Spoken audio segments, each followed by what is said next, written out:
حالانکہ وہ ان کے گناہوں کا کچھ بھی بوجھ اٹھانے والے نہیں۔ کچھ شک نہیں کہ یہ جھوٹے ہیں اور یہ اپنے بوجھ بھی اٹھائیں گے اور اپنے بوجھوں کے ساتھ اور لوگوں کے بوجھ بھی۔ اور جو جھوٹ یہ لوگ گھڑتے رہے، قیامت کے دن ان کی ان سے ضرور پرسش ہوگی۔ اور ہم نے نوح کو ان کی قوم کی طرف بھیجا تو وہ ان میں 50 برس کم 1000 برس رہے۔ پھر ان لوگوں کو طوفان کے عذاب نے آ پکڑا اور وہ ظالم تھے۔ پھر ہم نے نوح کو اور کشتی والوں کو نجات دی اور کشتی کو اہل عالم کے لیے نشانی بنا دیا۔ اور ابراہیم کو یاد کرو جب انہوں نے اپنی قوم سے کہا کہ اللہ کی عبادت کرو اور اس سے ڈرو، اگر تم سمجھ رکھتے ہو تو یہ تمہارے حق میں بہتر ہے۔ تم تو اللہ کو چھوڑ کر بتوں کو پوجتے اور جھوٹی باتیں بناتے ہو۔ جن لوگوں کو تم اللہ کے سوا پوجتے ہو وہ تم کو رزق دینے کا اختیار نہیں رکھتے، بس اللہ ہی کے ہاں سے رزق طلب کرو اور اسی کی عبادت کرو اور اسی کا شکر کرو، اسی کی طرف تم لوٹ کر جاؤ گے۔ اور اگر تم جھٹلاتے ہو تو تم سے پہلے بھی امتیں اپنے پیغمبروں کی تکذیب کر چکی ہیں، اور پیغمبر کے ذمے کھول کر سنا دینے کے سوا اور کچھ نہیں۔ کیا انہوں نے نہیں دیکھا کہ اللہ کس طرح خلقت کو پہلی بار پیدا کرتا ہے، پھر کس طرح اس کو دوبارہ پیدا کرے گا؟ یہ اللہ کو آسان ہے۔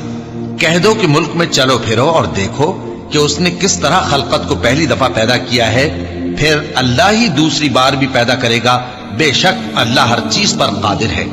وہ جسے چاہے عذاب دے اور جس پر چاہے رحم کرے، اور اسی کی طرف تم لوٹائے جاؤ گے۔ اور تم اس کو نہ زمین میں عاجز کر سکتے ہو نہ آسمان میں، اور نہ اللہ کے سوا تمہارا کوئی دوست ہے اور نہ مددگار۔ اور جن لوگوں نے اللہ کی آیتوں سے اور اس کے سامنے حاضر ہونے سے انکار کیا، وہ میری رحمت سے نا امید ہو گئے ہیں اور ان کو درد دینے والا عذاب ہوگا۔ تو ان کی قوم کے لوگ جواب میں بولے تو یہ بولے کہ اسے مار ڈالو یا جلا دو، مگر اللہ نے ان کو آگ میں جلنے سے بچا لیا۔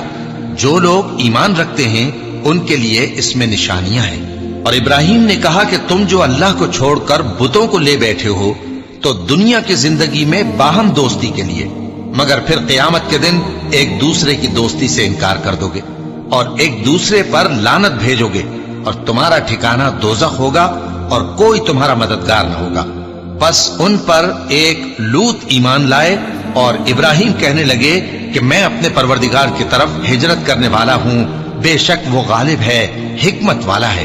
اور ہم نے ان کو اسحاق اور یعقوب بخشے اور انہی کی اولاد میں پیغمبری اور کتاب رکھ دی، اور ان کو دنیا میں بھی ان کا صلہ عنایت کیا، اور وہ آخرت میں بھی نیک لوگوں میں ہوں گے۔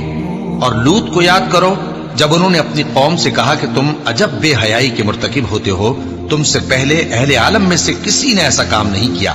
کیا تم مردوں کی طرف مائل ہوتے اور راہزنی کرتے ہو اور اپنی مجلسوں میں ناپسندیدہ کام کرتے ہو؟ تو ان کی قوم کے لوگ جواب میں بولے تو یہ بولے کہ اگر تم سچے ہو تو ہم پر عذاب لے آؤ۔ لوط نے کہا کہ اے میرے پروردگار، ان مفسد لوگوں کے مقابلے میں مجھے نصرت عنایت فرما۔ اور جب ہمارے فرشتے ابراہیم کے پاس خوشی کی خبر لے کر آئے تو کہنے لگے کہ ہم اس بستی کے لوگوں کو ہلاک کر دینے والے ہیں کہ یہاں کے رہنے والے نافرمان ہیں۔ ابراہیم نے کہا کہ اس میں تو لوط بھی ہیں۔ وہ کہنے لگے کہ جو لوگ یہاں رہتے ہیں ہمیں سب معلوم ہے، ہم ان کو اور ان کے گھر والوں کو بچا لیں گے، بجز ان کی بیوی کے کہ وہ پیچھے رہنے والوں میں ہوگی۔ اور جب ہمارے فرشتے لوط کے پاس آئے تو وہ ان کی وجہ سے ناخوش اور تنگ دل ہوئے۔ فرشتوں نے کہا کچھ خوف نہ کیجیے اور نہ رنج کیجیے، ہم آپ کو اور آپ کے گھر والوں کو بچا لیں گے، مگر آپ کی بیوی کے پیچھے رہنے والوں میں ہوگی۔ ہم اس بستی کے رہنے والوں پر اس سبب سے کہ یہ بدکرداری کرتے رہے ہیں آسمان سے عذاب نازل کرنے والے ہیں، اور ہم نے سمجھنے والے لوگوں کے لیے اس بستی کی ایک کھلی نشانی چھوڑ دی۔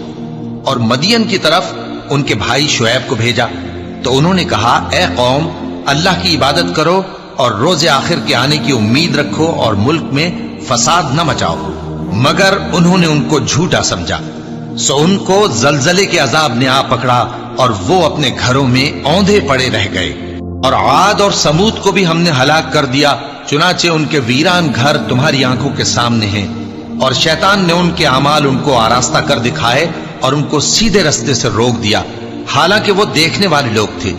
اور قارون اور فرعون اور حامان کو بھی ہلاک کر دیا، اور ان کے پاس موسیٰ کھلی نشانیاں لے کر آئے تو وہ ملک میں مغرور ہو گئے، اور وہ ہمارے قابو سے نکل جانے والے نہ تھے، تو ہم نے سب کو ان کے گناہوں کے سبب پکڑ لیا۔ سو ان میں کچھ تو ایسے تھے جن پر ہم نے پتھروں کا مے برسایا، اور کچھ ایسے تھے جن کو چنگھاڑ نے آ پکڑا، اور کچھ ایسے تھے جن کو ہم نے زمین میں دھسا دیا، اور کچھ ایسے تھے جن کو غرق کر دیا۔ اور اللہ ایسا نہ تھا کہ ان پر ظلم کرتا، لیکن وہی اپنے آپ پر ظلم کرتے تھے۔ جن لوگوں نے اللہ کے سوا اوروں کو کارساز بنا رکھا ہے، ان کی مثال مکڑی کی سی ہے کہ وہ بھی ایک طرح کا گھر بناتی ہے، اور کچھ شک نہیں کہ تمام گھروں سے کمزور مکڑی کا گھر ہے۔ کاش یہ اس بات کو جانتے۔ یہ جس چیز کو اللہ کے سوا پکارتے ہیں، خواہ وہ کچھ ہی ہو، اللہ اسے جانتا ہے، اور وہ غالب ہے، حکمت والا ہے۔ اور یہ مثالیں ہم لوگوں کے سمجھانے کے لیے بیان کرتے ہیں، اور اسے تو اہل دانش ہی سمجھتے ہیں۔ اللہ نے آسمانوں اور زمین کو حکمت کے ساتھ پیدا کیا ہے، کچھ شک نہیں کہ ایمان والوں کے لیے اس میں نشانی ہے۔